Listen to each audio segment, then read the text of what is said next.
Imagine risking everything you have for a cartoon mouse. Sounds ridiculous, right? But that single risk changed entertainment forever. This isn't just a story about animation. It's a story about the power of imagination itself. It's filled with incredible dreams, crushing setbacks, unbelievable comebacks, and just the right amount of magic to keep generations believing. From a tiny, nearly bankrupt studio to a global empire that owns theme parks, movie studios, TV networks, and streaming platforms, this is the epic story of Disney. And at the center of it all was one man, Walt Disney, a restless dreamer who didn't just want to make people laugh, he wanted to make them feel. He wanted to turn imagination into something you could actually see and touch. But Walt's story wasn't smooth sailing. It was a roller coaster of failure, innovation, betrayal, and triumph, one that nearly collapsed more than once. So how did one man's sketch of a mouse become the most powerful entertainment brand in the world? Let's rewind to where it all began. The Dreamer, Walt's early years and ambition. Walt Disney was born in 1901 in Chicago, but grew up in Missouri, a small-town kid surrounded by farms, fields, and long hours of daydreaming. Even back then, he couldn't stop drawing, on scraps of paper, on his school books, even on walls, to his parents' frustration. His father, Elias Disney, was strict and skeptical of art as a career. But his mother, Flora, saw something special in his endless sketches. Walt once said, "When you believe in a thing, believe in it all the way." And he lived that philosophy every day of his life. After high school, Walt pursued commercial art and eventually got into the emerging world of animation, a brand new medium at the time. He co-founded Laugh-O-Gram Studio in Kansas City in the early 1920s, producing short films based on fairy tales. But the company went bankrupt. He was broke, sleeping in his office, selling his camera to buy food, yet even then, he didn't give up. In 1923, he packed a single suitcase, scraped together $40, and took a train to Hollywood with his brother Roy Disney, the quieter, financially savvy partner who would later keep Walt's dreams grounded in reality. Together, they set up shop in their uncle's garage and created the Disney Brothers Studio. But they were still a long way from magic. Little did Walt know, his first big success was also going to teach him his harshest lesson. The birth of a mouse. Mickey saves the day. In 1927, Walt and his team created Oswald the Lucky Rabbit, a cheerful character distributed by Universal Pictures. Oswald was a hit. Walt thought he finally made it, until Universal quietly took the rights away. He lost everything: his character, his animators, his income. It was a devastating betrayal. On a train ride back to California, he started sketching a little mouse, a mischievous, brave little mouse that represented everything Walt stood for: optimism, curiosity, and resilience. That mouse became Mickey. With the help of UB Iwerks, Disney's brilliant animator, Mickey came to life in Steamboat Willie, 1928, the first cartoon with synchronized sound. Audiences were stunned. Mickey whistled, moved, and danced to the beat. It was something the world had never seen before. Almost overnight, Mickey became a superstar. Merchandise flew off shelves, kids wanted Mickey toys, adults loved him too. Walt had done it. He created not just a character, but a symbol of joy. But he wasn't done. Not even close, because Walt's next idea would risk everything all over again. Snow White, the risk that could have ended it all. By the mid-1930s, the Disney studio was thriving. They had successful shorts, a beloved mascot, and a growing team of animators. But Walt wanted to do something no one had ever dared before: a feature-length animated film. Everyone thought he'd lost his mind. Critics dubbed it Disney's folly. Even his wife Lillian and brother Roy tried to talk him out of it. But Walt believed that if you told a good story with heart, people would sit through any length. So he poured his soul and every dollar he had into Snow White and the Seven Dwarfs. The production was massive. 3 years, hundreds of artists, new color techniques, and innovations in animation depth. Walt mortgaged his house to finish it. When the film premiered in 1937, audiences wept, laughed, and applauded for minutes on end. It became the first feature-length cell animated film ever and earned over $8 million, a staggering figure in Depression-era America. Snow White didn't just save the studio, it transformed the industry. But success comes at a cost. Walt's perfectionism drove his staff hard, and soon the Dream Factory would face its darkest hour. Because right after their biggest triumph, the Magic Kingdom began to crack.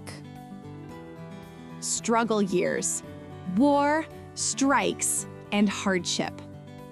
The late 1930s and early 1940s were brutal for Disney. As the studio expanded, tensions grew.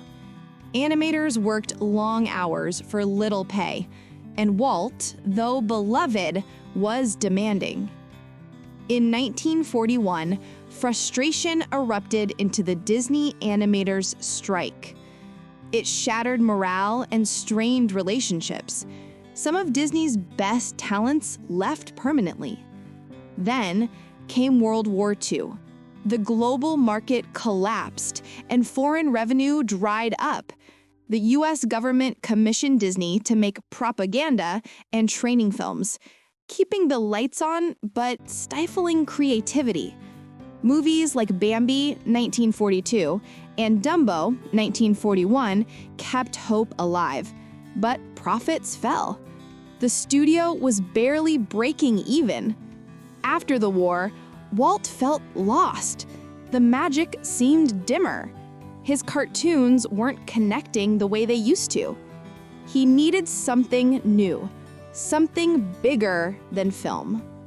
That's when the dreamer inside him whispered again, "What if you could walk inside the magic?" Disneyland, a dream you could walk into. In the early 1950s, Walt envisioned a place where kids and adults could share joy together, a place clean, immersive, and full of wonder. That dream became Disneyland. Everyone told him it was impossible. Even Roy was hesitant. Banks refused loans. So Walt funded it by creating a new TV show, The Disneyland Story, to raise money and interest. Construction began in 1954, and chaos followed.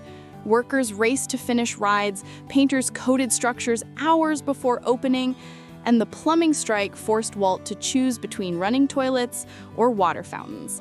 He chose toilets. July 17, 1955, or Black Sunday. It was a disaster. Counterfeit tickets doubled the crowd, rides broke down, asphalt melted in the California sun, and TV coverage went off script. But even through the chaos, the public fell in love. Disneyland was something the world had never experienced, a place where fantasy came to life. And Walt's smile that day said it all. He had turned dreams into destinations. But behind that smile, his health was fading, and soon the dreamer would leave his greatest project unfinished. Loss and legacy, the post-Walt era. On December 15, 1966, Walt Disney passed away from lung cancer at age 65. The man who taught the world to believe in magic was gone. His brother Roy Disney, who had always been the practical anchor to Walt's imagination, delayed his own retirement to fulfill Walt's final wish, building Walt Disney World in Florida. Roy personally oversaw the project, ensuring every detail honored his brother's dream. When it opened on October 1st, 1971, he stood at the dedication and said, "Walt Disney World is a tribute to the philosophy and the life of Walter Elias Disney." Roy passed away just months later.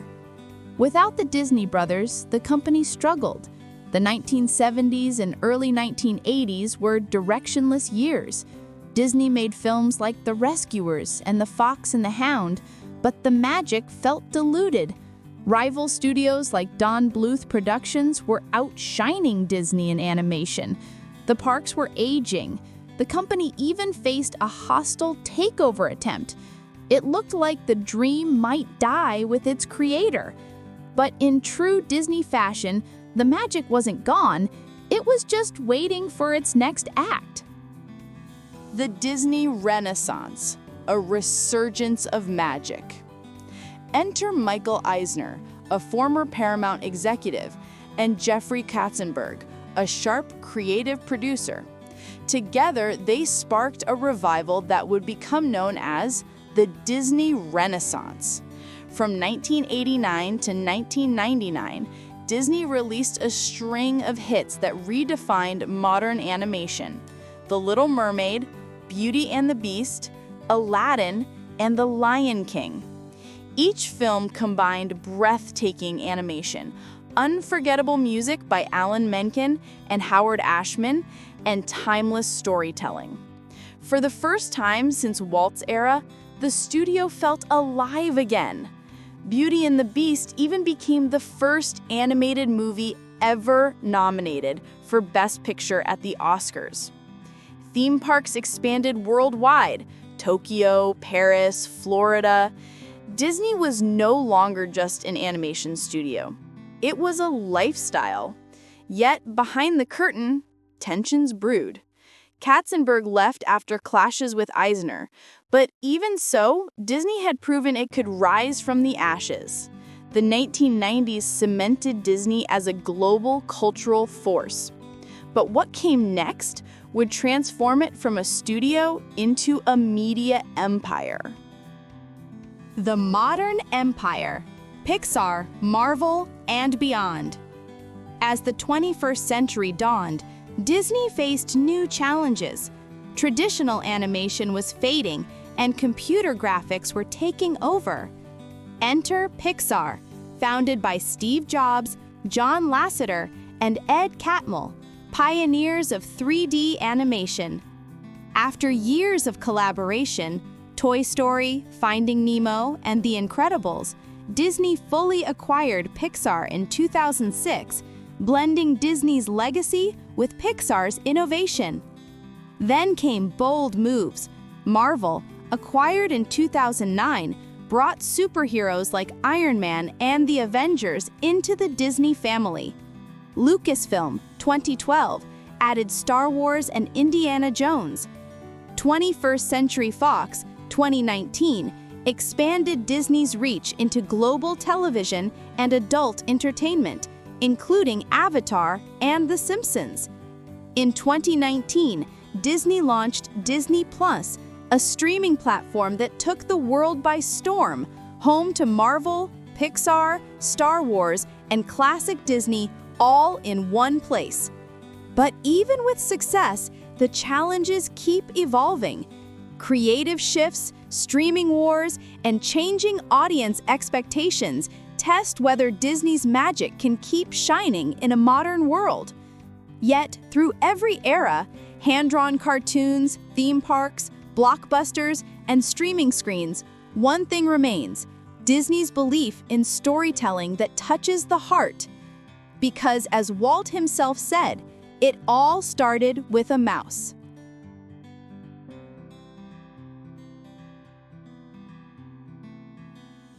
Today, Disney is more than a company. It's an emotion.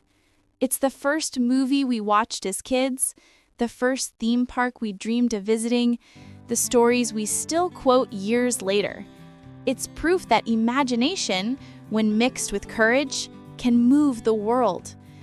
From a young dreamer in Missouri to the world's most iconic brand, Disney's story reminds us of one timeless truth. Magic isn't something you find, it's something you create.